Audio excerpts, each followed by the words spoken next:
Buenos días, mis queridos hermanos. Le ruego a nuestro Dios que nos envíe su Espíritu, que nos capacite para poder entender su verdad, su realidad, su perspectiva. Hoy vamos a tratar una de estas reflexiones cortas que tiene como título Isaac, una figura de Cristo. Vamos a tratar de entender la realidad que Dios trata de plasmarnos una y otra vez. Y dice, por la fe, Abraham, cuando fue probado, ofreció a Isaac. Y el que había recibido las promesas ofrecía su unigénito, habiéndosele dicho, en Isaac te será llamada descendencia. Es interesante porque llama a Isaac su único hijo, aunque no es el único hijo que Isaac tuvo, ¿verdad? Dice, en la ofrenda de Isaac, Dios tuvo el propósito de prefigurar el sacrificio de su hijo. Isaac era una figura del Hijo de Dios que fue ofrecido como sacrificio por los pecados del mundo. Dios deseaba impresionar en Abraham el evangelio de salvación para los hombres. Había de entender en su propio caso cuán grande era la abnegación del Dios infinito al dar a su Hijo para rescatar al hombre de la ruina. Dice, para Abraham, recuerden que Abraham prefigura al Padre, ¿verdad? Isaac prefigura a Cristo. Dice, ninguna tortura mental podría igualar a la que sufrió al obedecer la orden de sacrificar a su hijo. Cuando habla de Abraham, tenemos que pensar en el Padre Celestial. ¿Qué es lo que dice aquí? Dice, Padre e Hijo edifican el altar. ¿Cuál altar? ¿La cruz? Queridos, yo sé que puede ser que sea repetitivo, pero el santuario nos dice otra cosa, queridos. Y necesitamos estar atentos al santuario. El altar donde el Padre ofrece a su Hijo es la encarnación, queridos. Allí uno igual a Dios se hace hombre. Y este es el sacrificio por el pecado, ¿verdad? El sacrificio que ocurre en la cruz y que hay que ver el sacrificio completo de Cristo, ¿verdad? Es desde la encarnación, ¿verdad? El camino ensangrentado desde el pesebre hasta la cruz. Es decir, toda la vida de Cristo es el sacrificio. Y lo vamos a ver prefigurado aquí también, porque siempre encontramos en el mismo párrafo, o si no, en el siguiente, vemos, primer párrafo, la encarnación, segundo párrafo, la cruz. Porque trata de señalarnos el sacrificio completo, toda la vida, ¿verdad? De este verbo que se ha hecho carne de Jesús, de Cristo convertido en Jesús o en Jesucristo, ¿verdad? Por lo tanto, el Padre y el Hijo edifican el altar, ¿cuándo? Desde la fundación del mundo, queridos. Él es el Cordero desde la fundación del mundo.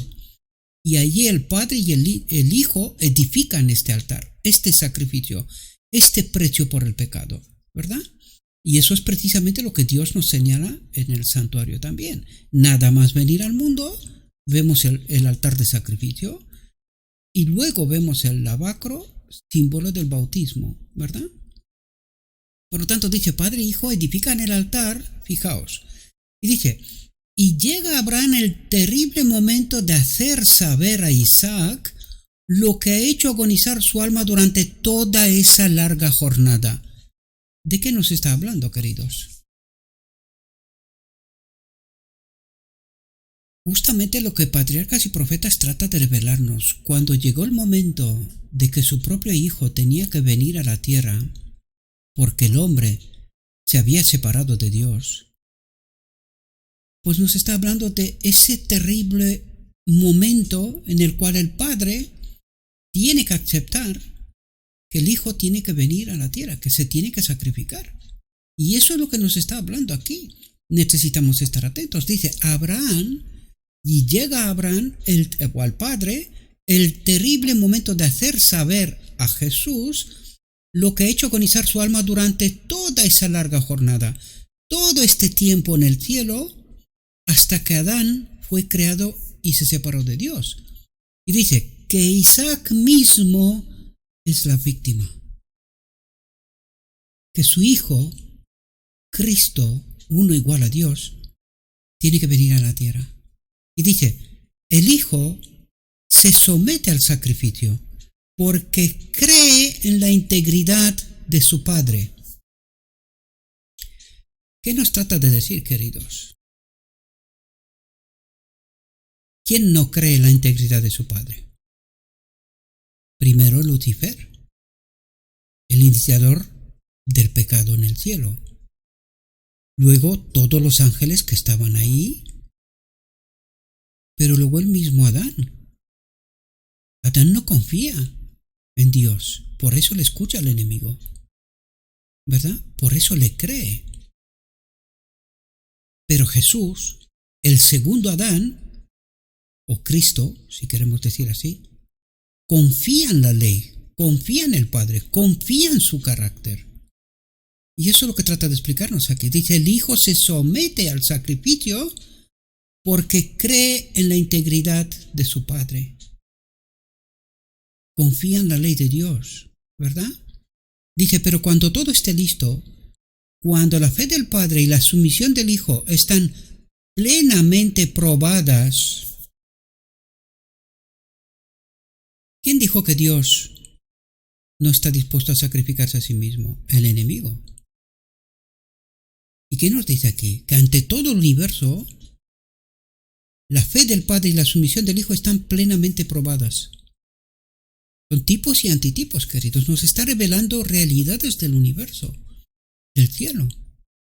Y dice, la fe del Padre y del Hijo están probadas. ¿Por qué? Porque el Hijo está dispuesto a hacerse hombre, a sacrificarse para salvar al hombre, ¿verdad?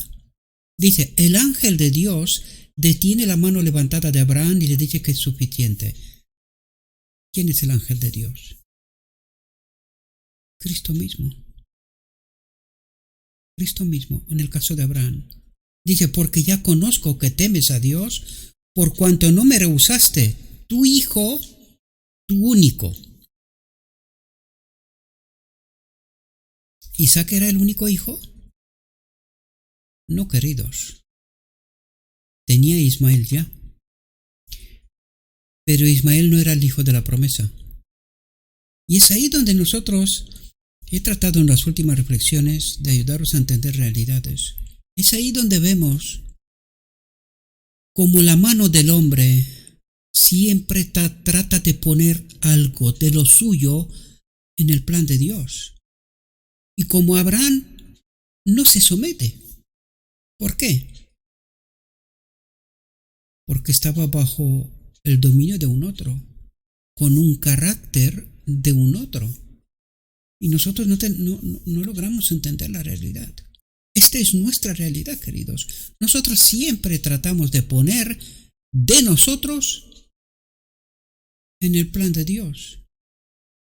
Y por esto fracasamos una y otra vez, desgraciadamente, ¿verdad? Pero Dios solo reconoce su plan, porque el otro plan era del enemigo. Ismael es promesa, o es la obra de un otro. Y Dios no puede reconocer aquel plan. No puede reconocer aquella obra. Por eso dice, tu hijo, tu único, el que llegó por la promesa. ¿Verdad? Necesitamos entender realidades del Evangelio, ¿verdad? Y luego vemos que de Isaac salen las 12 tribus de Israel, que es la prefiguración de los 12 apóstoles, ¿verdad? En fin, la historia es más profunda todavía, pero no es el momento, ¿no? Dice, en el ejemplo de Abraham se nos enseña que nada de lo que poseemos es demasiado precioso para darlo a Dios. Nada, porque Dios lo dio todo.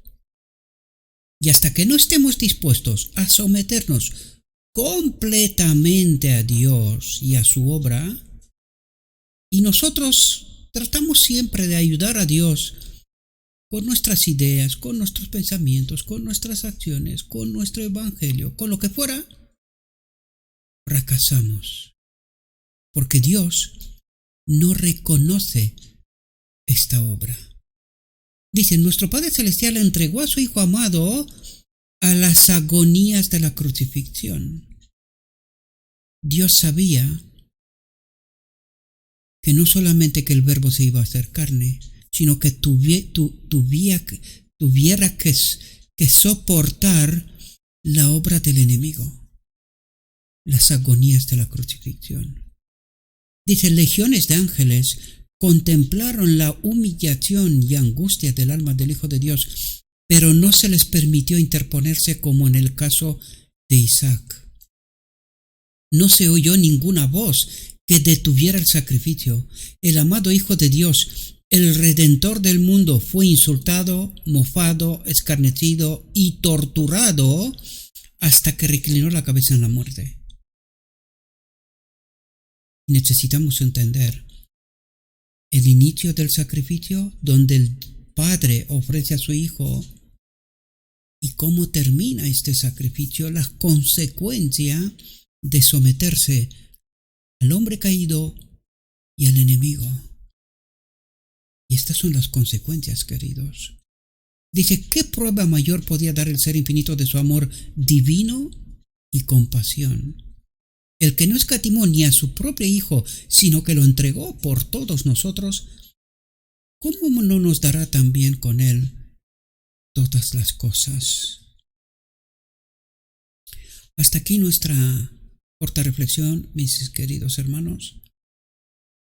Le ruego a nuestro Dios que nos envíe su Espíritu, que nos capacite para poder entender su verdad, su realidad, su perspectiva, y que entendiendo podamos hacer una elección eterna. Os deseo que tengáis un próspero día. En todo lo que os he dicho en nombre de Cristo Jesús. Amén.